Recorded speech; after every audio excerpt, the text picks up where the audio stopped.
Hello,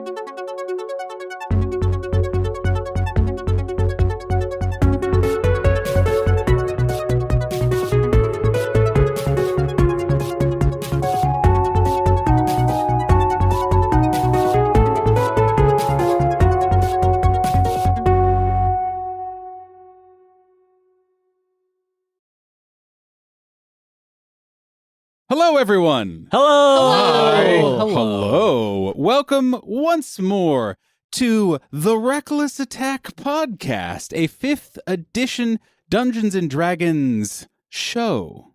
See, it's a show. We're a show because I said podcast already. So that hurt me. Yeah. Do we not actually play on the show? Like that you didn't do it in the my chest hurts. An actual play show. I was waffling before starting this episode if I should do it like a cold open or if I should do the regular open. But I was like, no, I'm going to jump in because it'll bring some nice energy. And now everyone around the table looks like they want to vomit at me. What the hell, Nathan? So, hello, everyone. Welcome to Dungeons and Dragons. Check it out. We're Reckless Attack. We're a 5th edition Dungeons and Dragons actual play podcast. I feel so much better. As always, your GM, Nathan, joined around the table by the excellent, if, maybe a bit rigid in their ways, in their audio presentations, rest of the table here at Reckless Attack. Starting across the table from me with... Hi, everyone. I'm Jonathan, and I play Checkers, the Grung Druid, and his trusty frog pals, Mango and Junior. And I have heard Nathan say the exact same thing 128 times, and I will not accept anything different. I have never once deviated. No. I've never said anything different than those exact words in that order. Right, exactly. And to my left. Hi, everyone. I'm David, and I play Kaskrin, a dwarven... What's he? Sorcerer? He's purely a sorcerer at this point. Oh, man. The dwarven sorcerer. Maybe we aren't playing Dungeons and Dragons, because if we're forgetting classes now, then uh-oh. And I have heard Jonathan say the exact same thing 128 times. Mm-hmm. And I'm very good at it. And to my left. Hi, everyone. My name is Steve, and I am playing Sylv Asterlin, the Dragonborn monk. And perhaps I should propose a change, is that we get a randomized table of all of the words in our intro, and then roll like a percentile die.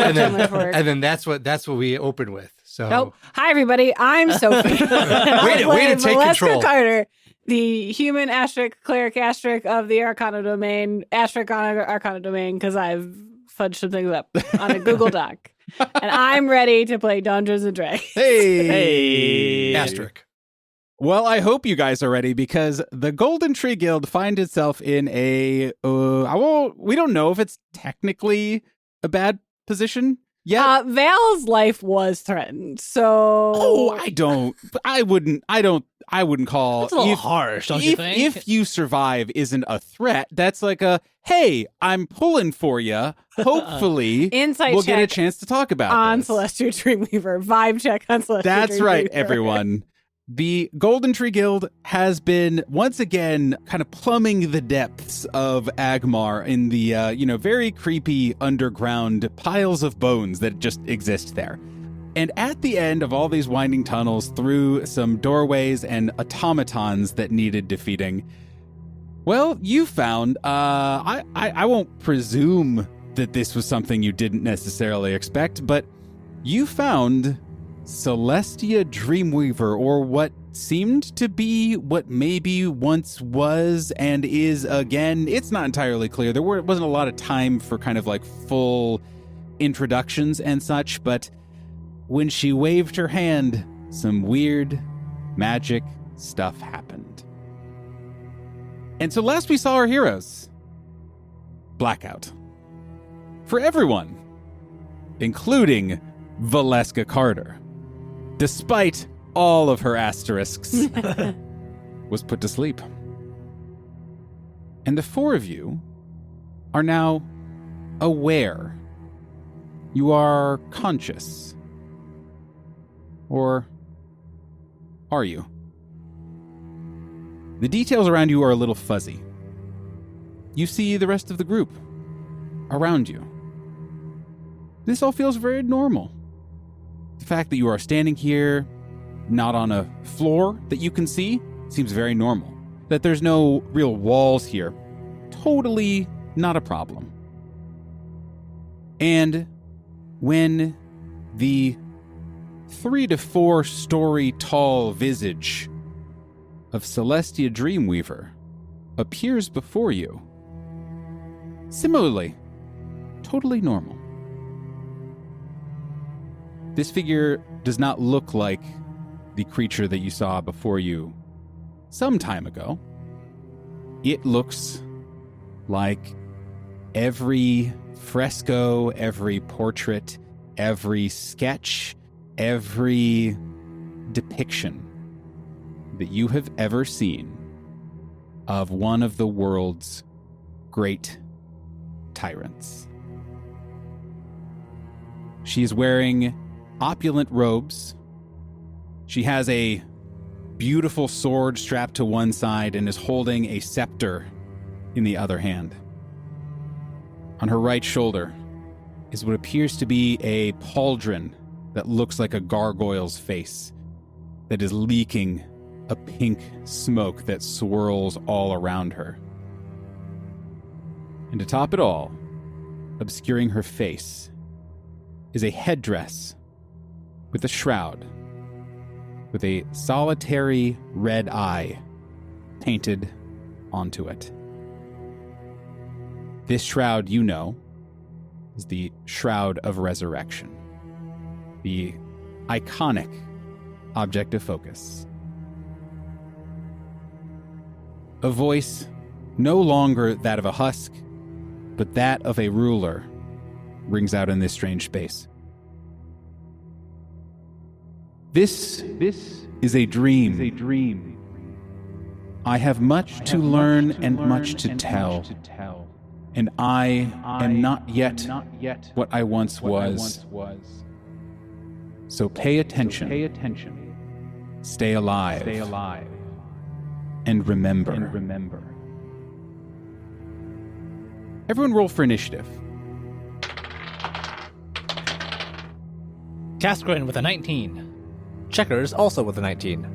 Selv with a 15. Val with an 11. What little reality was around you all fades away, and you find yourself in a new place. You're not really sure how you got here, only that you are here. And as the first PC in initiative order, Checkers. Yes. Could you tell me where the Golden Tree Guild finds themselves here in Checkers' dreamscape? So as we all know, Checkers is an amphibious creature, and so is his buddy Mango. And he has spent a lot of time traversing the deep blue sea. So where the Golden Tree finds themselves is actually in the middle of the ocean. My nightmare. I know. Why would you do this? On the first round. And there aren't really any landmarks in the area. It's really just like imagine being in the middle of the ocean, water as far as the eye can see, and you are just dunked into the water. And Checkers is going to call out, "Oh no, this is bad." What? Oh, the dream always starts like this. What do you mean always starts like this? Have you had this dream before? Checkers, before you get the chance to explain what this very specific dream is, all 5 of you, again Mango included, see 2 dark spots in the sky. And they are growing larger and larger by the moment as you see 2 giant boulders hurtling from somewhere straight at you guys. Val and Checkers. Yes. They are coming straight towards you. Okay. First one, Val. You need to beat a 14. That is a miss. Val dives down into the water. The second one is a 27. That is not fair. This is my dream, damn it. It's your nightmare. Oh, yeah, fine. So there's one huge kerplush as this hunk of rock lands right next to Val. I don't know if you just like get lucky, or do you swim out of the way? Do you like dunk yourself down? Val swims down, and then the like wave of this boulder crashing like catches her in its wave and like pushes her out further. I like that you're setting up early battle trigonometry. Yeah, I gotta. Away from where the rocks came from. I don't know. We'll see. Checkers, yikes-a-roni. Yes. You take 18 points of bludgeoning damage. About 60 feet away from you guys, you see a creature standing on what appears to be a makeshift raft, kind of like a series of just like wooden pallets stuck together. But calling these wooden pallets would kind of not be doing it justice, because there's easily enough wood here to make several rowboats. Because your eyes pan up and you see a mechanically huge giant standing there.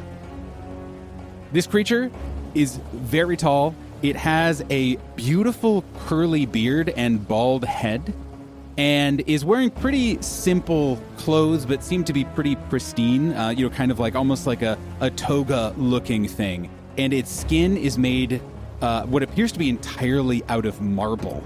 And in front of it is a large staff that appears to be a great sling. And sitting next to him is many, many more very large rocks that he is aiming to shoot at all of you. You guys once again hear the voice of Celestia Dreamweaver. Marmaros Stone Spine. That is the end of its turn. Checkers, you've been blasted by a rock and you find yourself in the middle of that ocean. Yeah. What would you like to do? Checkers is dazed, and he is just like, after being smashed by this rock, he's just trying to get a sense of what's going on. And despite however many times Checkers has had this dream before, Marmaros Stone Spine has never been part of it. Yeah, so that's safe to say. This is a new one. So knowing that his friends are not as seaworthy as he himself is, he's going to take some time to get everyone out of the water as well as he can. So Mango's going to go find Valeska wherever she ended up and just kind of offer himself as a buoy, a little life raft. Checkers, as a standard action, is going to cast Summon Beast for a beautiful Billiam. Hey, Billiam! It's been too long, Yeah, my boy. friend. And Billiam's going to fly over across the deep blue sea and wrap his tongue around Kaskrin's drowning form. He is flailing. He is like, oh god, whoa. And just pick him up and fly him towards Marmaros. And as a reminder, we haven't seen Billiam in Right. either combat or kind of medevac purposes Right. in a while. Correct. Could you remind us how very strong is Yes. Billiam? So Billiam is a baby blue spherical frog with butterfly wings and this long, muscular tongue that he just like rolls out from his mouth. Billiam has a strength of 18. Yep. So he is more than capable of carrying a square dwarf in his tongue and just ferrying him across the ocean. Checkers, as his movement, is going to dive down underneath the water and move 25 feet towards Marmaros. And that's my turn. Kaskrin Brightmane, it is your turn. You are being Billiamed. Yes, I am being Billiamed towards this raft, towards Marmaros. How far away am I? Billiam would be able to, while dashing, fly you all the way over to the raft. Okay, awesome. Oh man. Why would you? I thought it had a whole turn of just like hanging out with Billiam. Here we are. Kaskrin needs to get ready because he's got to don his armor, he's got to don his clothes. He is, as a bonus action, going to shape the rock around him and form this sort of like hardened slate armor, giving himself some extra protection as well as, I'm going to say, forming his iconic warhammer in both of his hands. Nice. In addition, as an action, I'm going to cast a level 4 spell, Orbital Stones. And pieces and rubble of the pile of rocks that Marmaros is standing next to begin to fly towards Kaskrin and swirl around him until he has 3 of these much smaller stones rotating gently in his vicinity. Who's your squire? Ooh, Billiam is going to be my squire. Okay, wow, great. Billiam gets a stone apron, a little stone cap. Yeah. He has his little like vestigial arms, Yeah. and they have little stone knee pads and arm pads on them. Wow, great, perfect. And he is going to shout up at Marmaros, "What is your purpose? What master do you serve?" And that is my turn. Marmaros looks down at you, uncomprehending, trying to hear you. Sylvasterlin, is your turn. One more time, this huge giant is on this raft. How big is the raft? I'm going to say it's probably for as large of a giant. And also having to be able to support the giant and boulders. Yes, but it's a dream. Nothing has to make sense. This is true. I'm going to say that this giant is a huge creature, and this raft extends, we'll say, 10-ish feet, kind of in all directions from the giant. Please assume, and this is not because I am a lazy GM or because we are doing theater of the mind, but because we are fighting in a dreamscape, that it extends kind of as far as you need it to extend. Thereabouts. But yeah, think about 5 or 10 feet, that there's roughly kind of some space to be up on it without any problem. Okay. I am going to swim, I guess, 23 or so feet, half my movement. The edge of the raft, then, would that be within 30 feet of me? No, you started 60 feet away. Okay, so I am going to actually spend a key point to dash as a bonus action, which will give me my full 45 feet for the turn. And that should put me within 30 feet of at least an edge of the raft now, right? Okay. I'm going to then use Shape Water to basically create a 5-foot cube of ice underneath one corner of the raft in an attempt to use the buoyancy to tip it up and maybe knock some boulders off or make this giant fall over. Okay, so what I'm going to do is I'm going to have him roll a dexterity saving throw to see if he can kind of like reshift his weight as this happens. Okay, and do you want to just use my spell save DC for that? Yep, that's a great idea. Okay, so that's 14. Fuck. Nope, that is a failure. Nice. So you guys see this block of ice raise up, and frankly, this boat is very heavy, but it is also in a dream. So how it's going to work is it's not going to fully tip it over, but the giant is spending so much of his energy trying to stay balanced that he's going to have disadvantage on his next attack rolls, and we'll even say attack rolls against him will have advantage. Nice. Ooh. Nice. For the next round. Once again, you hear Celestia Dreamweaver's voice. Far I, Chaturanga, Grumbingle. And from the depths of the ocean, something rises. Right between Rakaskrin and Billiam and Selviz. It takes you a second to realize that it is a huge 10-foot wide green bubble. Huh. And I would imagine that's many people's reaction is, huh. Yeah, all right. Cool. That is until it pops. Every player, character, and or large frog that I just mentioned, could you please make me a Constitution saving throw? David, you would have advantage on this. Hell yeah.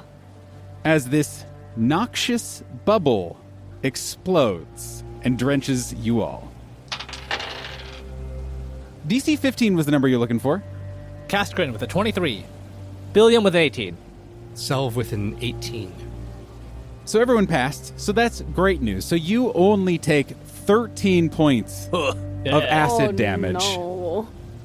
And as you all wipe away this gunk that is still kind of eating away at your skin, you all see a little head pop up over the water that appears to be a nice lilac-colored grung wearing some sort of large, feathery headdress. Valeska Carter, it is your go. Oh, hi. It's me. I am riding Mango. This is a weird experience. Valeska just says under her breath, "This feels so weird. People do this every night? What? Why?" Dreams are Why? stupid, actually. Yeah. I don't like So this. far, I've been in a dream for 4 seconds, and this is bad, actually. I hate this. Val, seeing a lot of things happening, will go ahead and, as a bonus action, cast Spiritual Weapon next to the raft. As she's casting it, you just see this wave coming up through the water like the kind of disrupted force at the front of a submarine. And then all of a sudden you see the spine of a book breach the water as it rams directly into the raft underneath Stone Spine. Ooh, okay. So are you attacking? I'm attacking attacking the raft in order to do damage to it? Yes. Okay. Believe it or not, I hadn't statted out the raft yet. 16 to hit the raft. That seems reasonable. That seems like a reasonable. It's a very large raft. Yeah. 15 points of Wow. damage Dang. to the What kind of raft. damage is this? Is Force this damage. magic weapon? I assume? Magic damage. Okay. I will say force damage seems like that's something that would probably go through various raft-based resistances just fine. 15 points of damage to the raft. So what happens when you just like clobber this thing and does a good amount of damage? So Val is aiming to split it right between Stone Spine's feet so that this mechanically huge marble giant and their rocks will hopefully sink as Okay. they no longer have a raft to hold them.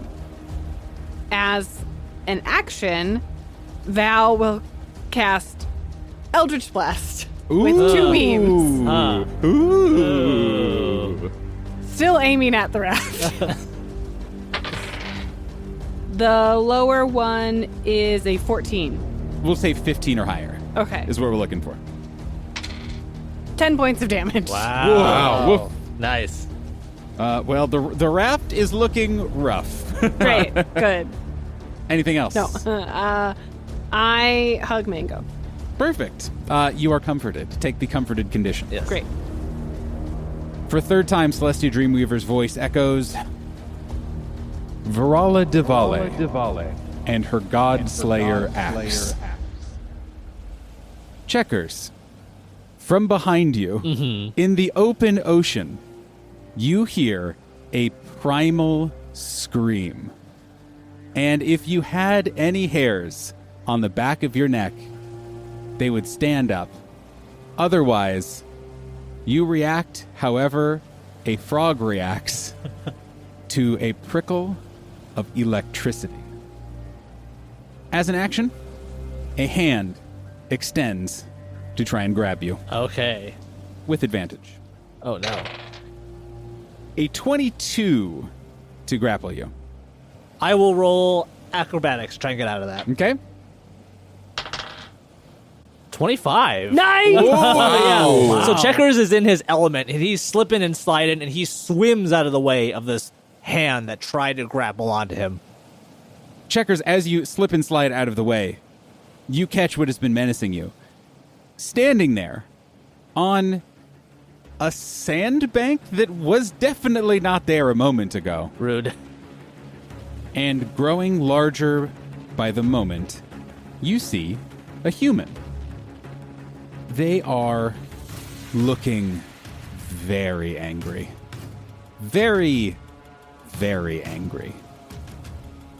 One hand is still extended, having tried to grab you.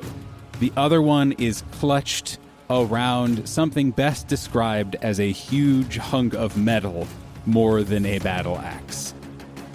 And they are wearing robes that are somewhat, if not directly familiar to you, now kind of a variation on a familiar theme.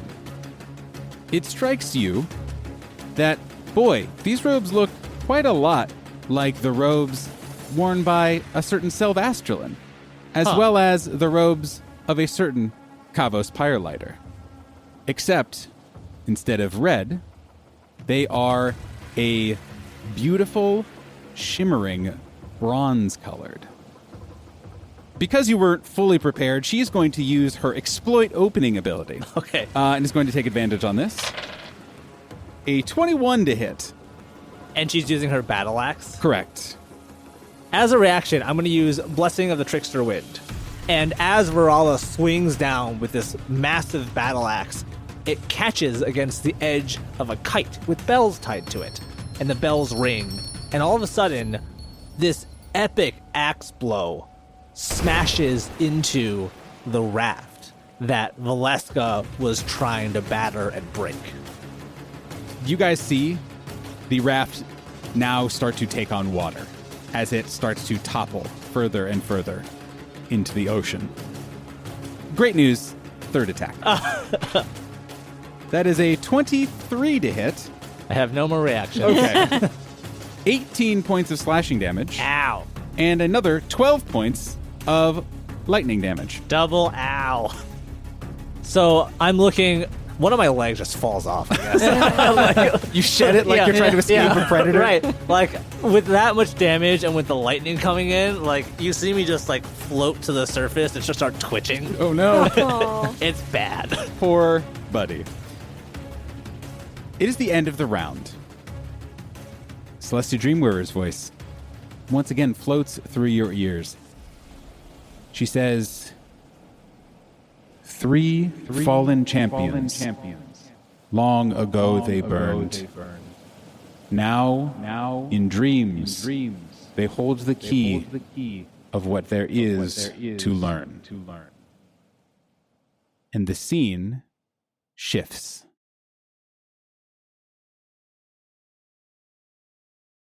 And now, a word from our sponsor.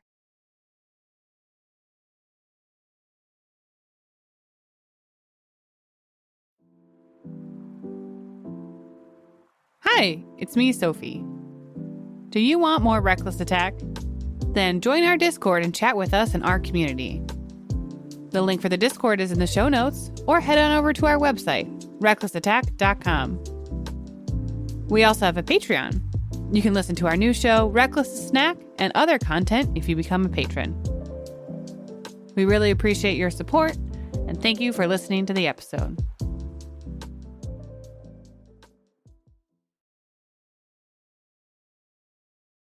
We are now no longer in the middle of the ocean.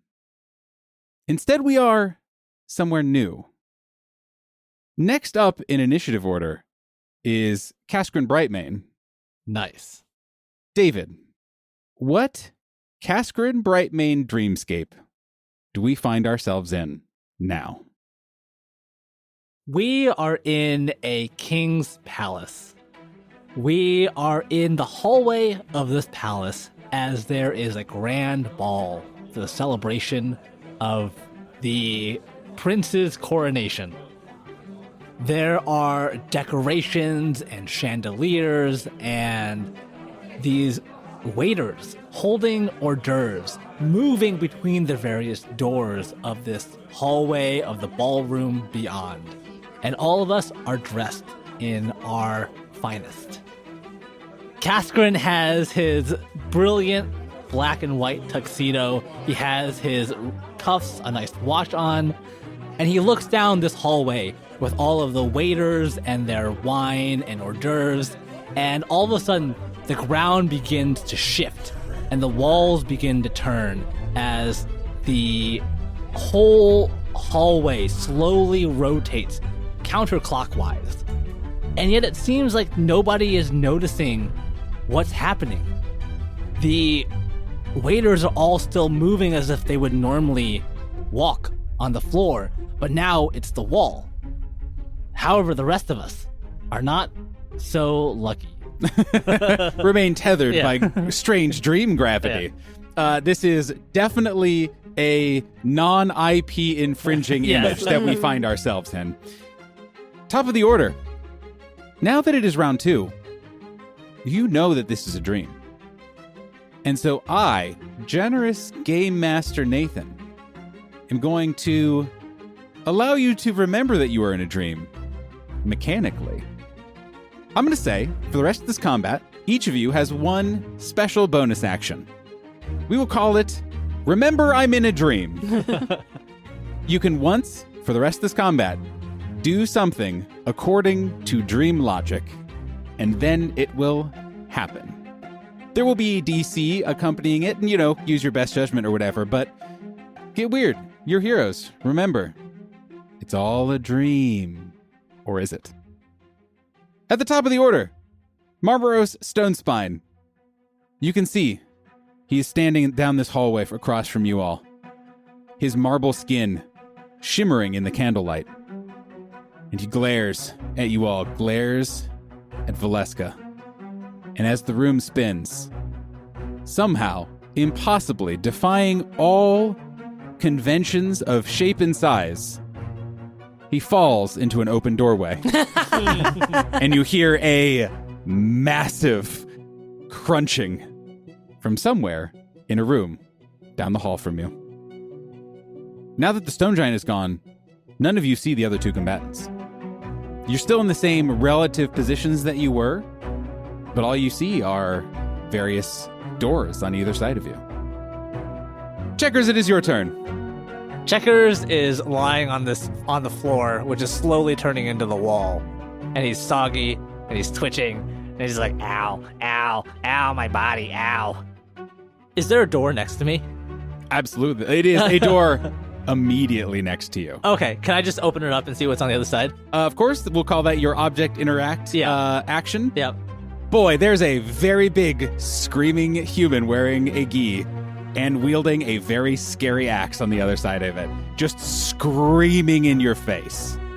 Kaskrin, what is this? As I slam the door shut. Wait a minute. The King's Ball? What are we doing here? When I opened that door, did I see a window behind Varala? Of course, it's a dream. Okay. What I'm going to do is I am going to... You see Checker's mouth and body just sort of begin to swell up as if he's slowly filling with water. And then what I'm going to do is throw open the door that I just slammed shut. Okay. And I'm going to cast the 3rd level spell, Water Cannon. Oh. And what this looks like is just a geyser of water erupting from Checkers, and it might push Varala out that window that's behind her. Okay. So Checkers, the spell component is Checkers going... And for Nathan, it's a strength saving throw. That is a 23 strength save. Okay. So they'll take 7 points of bludgeoning damage, and they are not pushed to the end of the water cannon. They'll take 4 points of damage. So I thought It's even worse than we thought. Right. I thought I was scared before, but this is awful. It is. She is just standing there, just taking essentially a fire hose, Right. full blast straight to her chest, Yep. and seems absolutely unfazed and unmoved by this. I can't slam the door shut anymore because I already opened it. Yep. I'm gonna move and run away. I'll make her chase me, all right? Okay, as a reaction, she's going to take an opportunity attack against you. Oh, no. And she's going to go ahead and use a reckless attack against you. That is a 26 to hit. Yeah, that hits. This may be the first time you've ever heard anyone use reckless attack. Right? We finally worked it in. Yeah. I know. You take 16 points of slashing damage, Ow. plus another 9 points of lightning damage. And with that, the three of you just see this massive axe come down from the door, just right into Checker's back. Just imagining like a side view down the hall of just Yeah. this preposterously large axe in hand coming through the door in a way that does not spatially make sense, but just clobbering Checkers. And he lies still on the ground, bleeding out. Ooh. Dang. Ruh-roh. And Billiam disappears. Oh no, my just- only friend. You just flop onto the ground. Yeah. It's like a 2 foot drop at this point. Yeah. That's the end of my turn. I did 4 points of damage and died. By the way, the first damage done this whole combat Yeah. by any of the PCs. Kaskrin Brightmane. Yep. This is your dream. It's bad. You did this. I did this. I would like to undo this in some capacity. I am going to rush down the hallway. Yep. And I'm imagining like the hallway is still turning. Caskren starts on the floor, and then he starts like running onto the wall. And all of a sudden, like the door is that Varala is in, it's like underneath him, Yep. like a hole in the ground. Yep. He is going to jump into that doorway, and he is basically going to try and like cannonball himself into Varala and try to get her through the window, through the bottom of the ground, basically. I'm going to make a shove attempt. Okay, so I'm going to say that she is already kind of like grappling on to the doorway already a little bit, but I will give her a disadvantage on this because she doesn't have as much kind of like hold on things as you do. It is a contested athletics check. That is a 25. Ooh, Nice. that indeed. She rolled a 19, so you had to roll pretty good. I rolled a 19. She rolled a 19 total. So you did great. So what happens? So Caskren basically, like, he's in his tuxedo. He's got these swirling stones around him. He, like, jumps up, grabs his legs into this cannonball, and just, like, plummets through the door into Varala's chest, knocking her off balance. Like, I'm imagining she's, like, grabbing onto all these things, and it just, like, impacts her. She loses her handhold and begins to fall.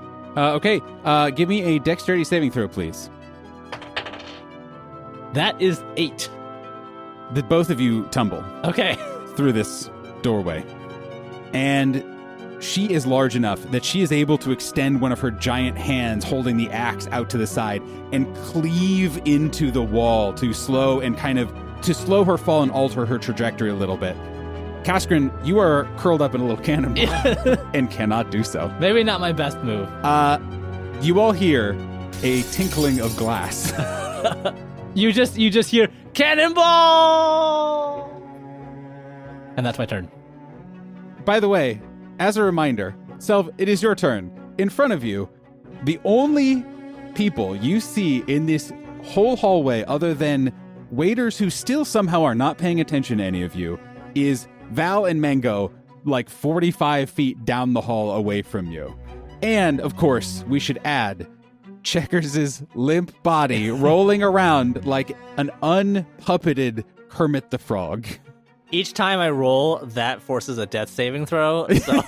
So you have like 3 rotations to save It's pretty me. bad, actually. I'm going to move my way down this tumbling hallway to the doorway that Cass had cannonballed himself through.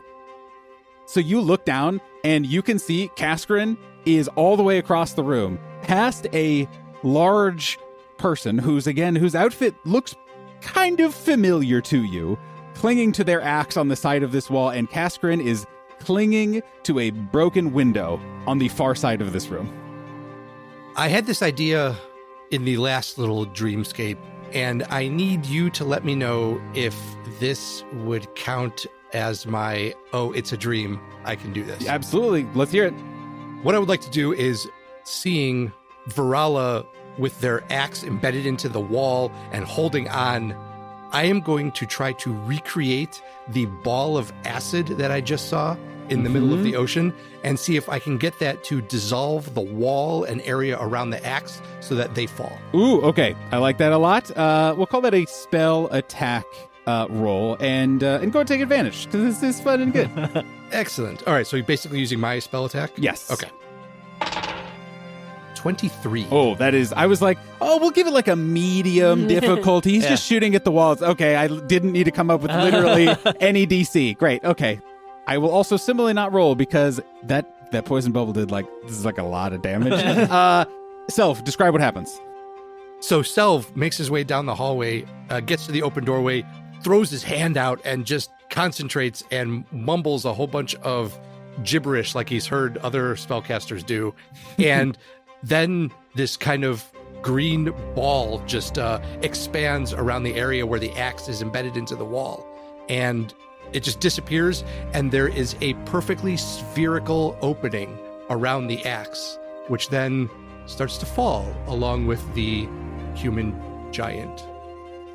And because I am the nicest DM, and that we are indeed in a dreamscape. What I could have said was, now this large creature falls on top of Kaskrin. Oh no. But what I'm going to say instead is that the room continues to rotate, and now the wall that she was holding on to, that is dissolving, is now down.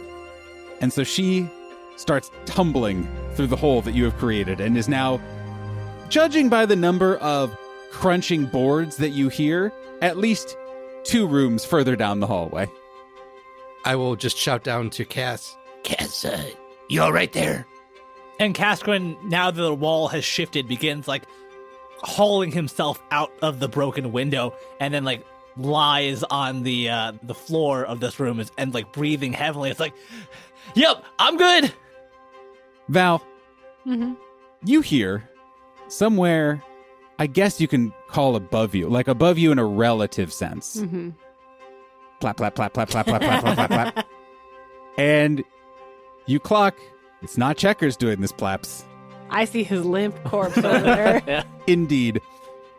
And we'll say that from the side of you, which is actually the ceiling of this building somehow due to dream logic, a chandelier gets punched out, and you see a little grung head poke out of the hole, look in either direction, and look at you and Mango.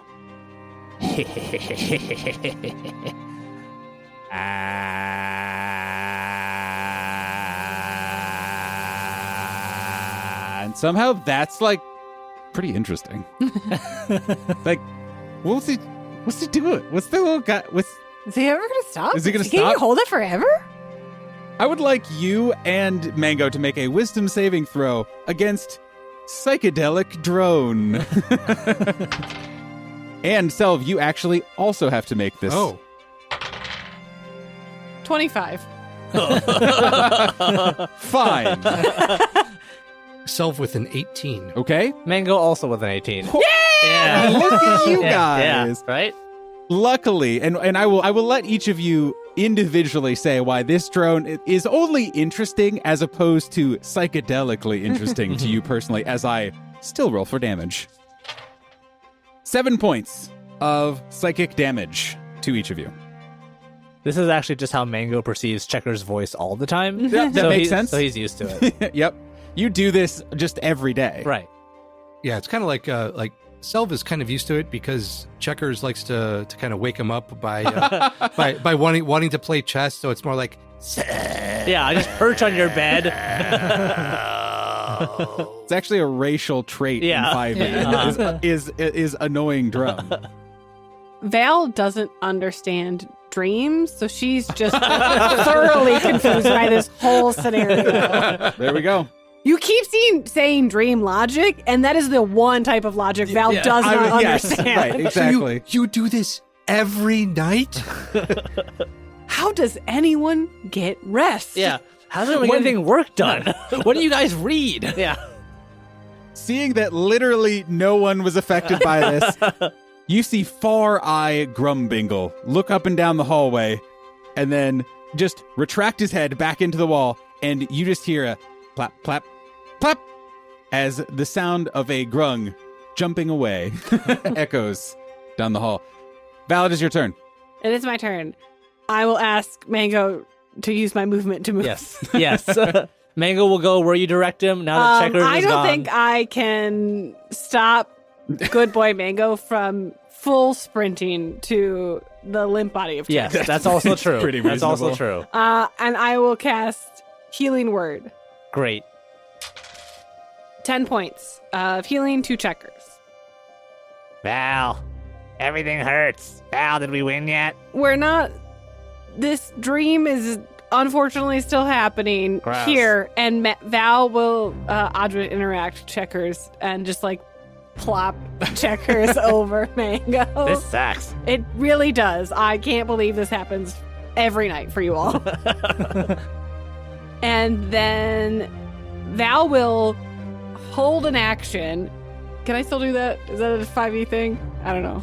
Not if you've like done something. You ready in action. Yes, but What's my bonus action? I'll allow it. I also don't remember, but I think it's absolutely fine. Yes, you can ready in Dream action. logic. Dream Ready. logic. Ready in action. That if anybody besides the Golden Tree and or waiters pop through, Val will fire off Eldritch Blast. Why don't you roll me an Eldritch Blast? Because coming up next is, once again, Vrala Devale, who is now on the far 60-foot opposite direction side of this hallway and blasts a door off the hinge as she is climbing out and looking down the hall in fury. Oh no. 20 to hit. That is a hit. 19 points of damage. Ouch. Val positions her body in front of Mango and Checkers. And I didn't explicitly say it, but hopefully she's behind Self too. More importantly, behind Self. Yeah. Perfection. At the top of the order, once more, Celestia Dreamweaver's voice rings out. Still, so much is in darkness. I hear their dreams, but why do these people dream of the elementals once more? And with that, the dreamscape changes once more. Third in the initiative order is Selvasterlin. Steve, where does Selv's subconscious take us for round 3 of the combat? Everything kind of shifts, and there is a breeze, except it's a cold breeze, and everybody seems to be standing on the ground, but the ground is actually rushing up towards them. Growing around everyone is a dreamscape version of the arena from the tournament. And so there are, except instead of being fire everywhere, it is these kind of roiling clouds that are acting like they're flowing lava or like spurts of fire. And everybody is in kind of an oval shaped area that is then itself surrounded by like just a sheer drop off of clouds. A voice comes on the breeze. In this corner, wearing the red and gold trunks, Selv, the Dragonborn, Asterlin! And then coming up on the other side, maybe 60 feet away, I guess that seems to be the standard, is another figure that rises up. And the voiceover comes on once again and says, and their opponent, wearing the copper gi, Vrala Devale. She stands there, snorting like a bull and just like pawing at the gravel and dirt below her. At the top of the order, Marmoro Stonespine is nowhere to be found. Great, thank goodness. Except, No. you see a mechanically huge giant hand claw at the edge of this, I guess, mesa arena, Yeah. and drag the hulking body attached to it behind. He looks around, confused, but looks across the battlefield and takes a couple of steps. And he looks down, and there, at his feet, is his giant pile of boulders. Isn't that convenient? What beautiful dream logic that is. And he drops his war sling and digs his huge hands into this pile of rocks and flings it in a straight line into the arena, straight at several of you. Kaskrin and Valeska are the ones who are the targets of these just piles of boulders and gravel being flung across the whole battlefield. Could you each make me a DC 16 dexterity saving throw, please? Val failed. Kaskrin also failed. Uh-oh. I didn't know. I don't know when I've rolled this many D10s last. Isn't that pretty fun? Isn't that like a fun little Factoid. fact? For you, Nathan, yes, boy. it is. No. I rolled 5d10 and I got 3 9s, and a 10. Oh my god. That's 40 points of bludgeoning damage as you are all absolutely pummeled. As a reaction, I am going to use a new level 3 spell called Instant Bulwark. Awesome. I can take this reaction when the creature within range takes damage from a ranged attack or area of effect. From the ground, instead of a single stone pillar, you can see this kind of massive, earthen, sandy wall begin to just erupt up from the ground directly in front of us and absorbs the brunt of this pile of stones being hurled at us. This wall has 29 hit points, so the total damage is going to be reduced by 29. So we still take 11. Yes, for both of us. Very cool. And that's my reaction. Excellent. Wait. I have a reaction. Okay. Go on. Val would like to cast Hellish Rebuke. Okay.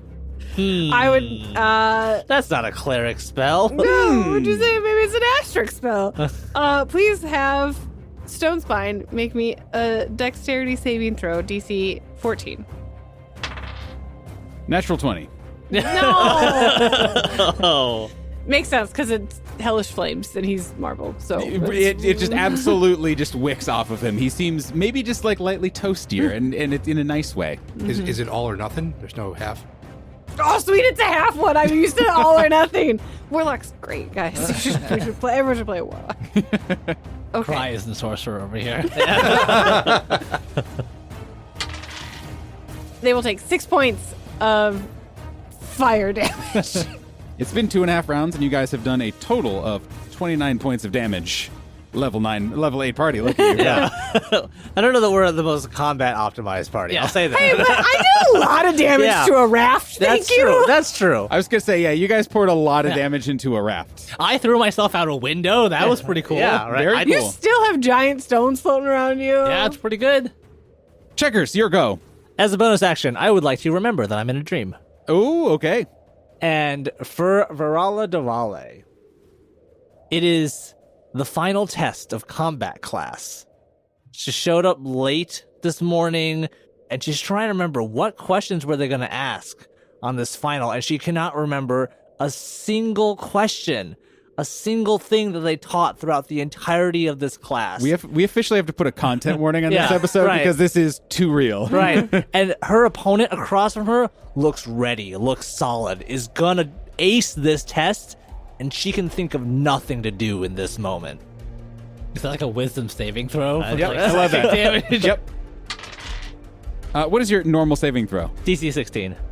That is a failure. Hey, nice. So we'll say that she is stunned or. Can or I whatever. propose something? Yes. So this is a once per combat thing. Mm-hmm. Can I propose that for the rest of the combat, she loses access to her proficiency bonus and all of her class abilities because she did not study for class? I will say proficiency bonus because that's a lot of Okay. things to think about. Okay, that's fine. That's fine. I'll accept that. But I love that. I think that's a fantastic idea. And you take some inspiration for that very Hey. excellent dreamy logic. Okay, I do have the rest of my actions still, so I'm going to do that real Bring fast. it on. I'm going to give up my action so that Mango can use Torrential Might. He's going to grow Lord size Ooh. in this open air arena. And he is going to bound forward towards Virala and try to grab onto her and make her an easier opponent for Selv. That's going to be contested athletics. He also has advantage. And I will take disadvantage on this as a part of the reaction to Okay. you just like psyching her out in Okay, this moment. cool. So I'm rolling a straight up one because she's indeed still raging. 14 for Mango. And Virala fails. Oh, nice. Okay, cool. So Mango's going to wrap his tongue around Virala and grapple onto her. You can see she's trying to essentially kick off this large frog, but there's no purchase to be found there. Gaskrin Brightmane. Kaskrin is going to return fire at, what's his name? Marble Thorn? Yep. Well, it's a dream, you Yeah. know, so every Stone Spine. Yeah, No, Stone it's- Spine, Marble Man. nouns get messed up, don't worry. Throwing rocks at him. As a bonus action, I'm going to fling one of the orbiting rocks around me, and I'm going to make a ranged spell attack roll. That misses, unfortunately. I'm going to mentally flip the coin in my head, my lucky coin, and re-roll that d20. Mm-hmm. That's not too much better. That's a 15 to hit. That is exactly a Ooh, hit. okay, cool. So, Mr. Marblethorn is going to have to take 20 points of bludgeoning damage. Youch. And he is knocked back 5 feet. In addition, I am going to cast Catapult as a 3rd level spell. And he's going to have to make me a dexterity saving throw. That is a 12. That fails, and he is going to take 5d8 damage. Ow. That is unfortunately only 17 points of damage, but it continues to be bludgeoning damage. Ouch. Suddenly, there's a lot of damage that has happened. Kaskrin is going to grab his warhammer and begin charging towards the giant and basically try to get in front of him and the rest of the Golden Tree Guild. He is going to shout, "Celestia, why are you showing us this?" And that is his turn. Sylvasterlin. So Selv is going to sprint towards Varala to try to take Varala down. I'm going to make a series of attacks with the Fist of Unbroken Air. The low is 20. 2 hits. For the first one, 12 points of damage. The second attack is 8 points of damage. I will spend a key point to do 2 additional attacks. It's a natural 1 and a 16. That is a miss. Glances off her surprisingly metallic gi in a way that is like, oh, is this like, it's almost plate metal that you are glancing off of, but still has the properties of silk and fibers. And then that will end my turn. So, you feel a tap on your shoulder. Well, kind of like not like your belt area, but like kind of like right in the middle of your back. Spin around and look who it is. It is Far Eye Chaturanga Grumbickle. Oh, it's you. You lock eyes. And inside his eyes are strange alien depths. Like pits of blackness. And you can feel yourself being pulled in and feel a chill run up your spine as he is trying to frighten you. What do you want? Since I am immune Indeed. to being frightened. Cool. How are you immune to being frightened? That would be the Ring of the Bear that we had found so long ago. One of the side effects is immunity to fear. Do you remember the circumstances upon which you obtained that, Steve? Briefly? Basically, we were fighting Nazar the Black and trying to defend against his, I guess, an invasion. And we stood with the Prince Robard. Ooh, And look at you guys. We stood with Prince Robard against Nazar the Black. A gauntlet fist plunges into the small, froggy jaw of the creature who was trying to frighten you. A handsome man in what must have once been gleaming plate armor stands before you, with a stylized bear head on his breastplate. He is haggard, with roughly cut black hair, beige skin darkened by the sun and dirt, has an air of tiredness. But he stands, eyes narrowed, looking at you, before fading away. We still stand together. You see this grung caster crumpled in a heap at your feet. It's still conscious, but is knocked prone and feeling pretty bad. Valeska Carter, your go. Valeska is still confused as to We dreams we in didn't general. walk here. How did we get here? She doesn't fully understand this dreamscape scenario, but she knows that that giant has lined up his shot and will send forth a melody of whispers, a melody that carries yellow wisps gusts of wind that surround this marble giant's head, and I will need it to make a wisdom saving throw, DC 14. Fail. Great. Nice. Great. Good. Don't know what you're doing. And I I'm very am worried. casting Dissonant Whispers. Ooh, okay. That will be 17 points of psychic damage. Yikes. Ow. Nice. And since it failed, it must immediately use its reaction to move as far as its speed allows away from Val. Oh, nice. It had previously dug its heels in, seemingly there to make a stand. And it had this faraway look in its eyes, as if it was seeing without seeing. But then its pupils dilate, his eyes widen.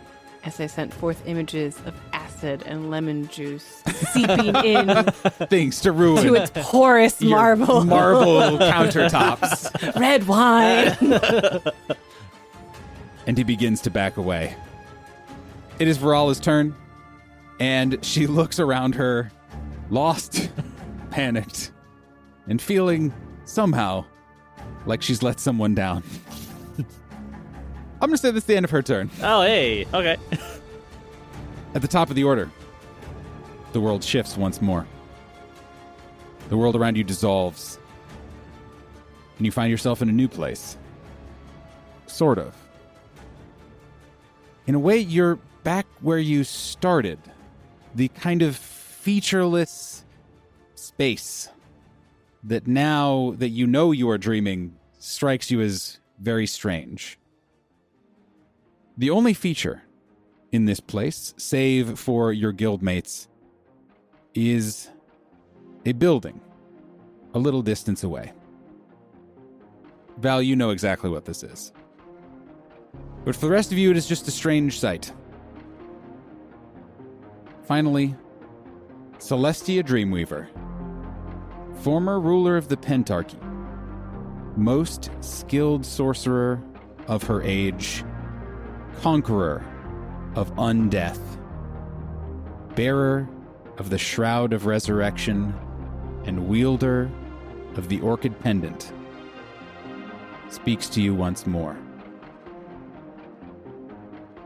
See your foes. Remember them. Learn about them. And proceed. And you all wake up. You find yourselves bathed in sunlight, in your beds, back in the guild hall, feeling like you had the worst night of sleep in your entire lives. Also, you feel like you are level 9. Hey! And Selv, you wake up feeling a stronger connection with the Ring of the Bear, your object of focus. Ooh. And that is where we'll pick up next time. See ya! Nice. Bye, everybody. Bye.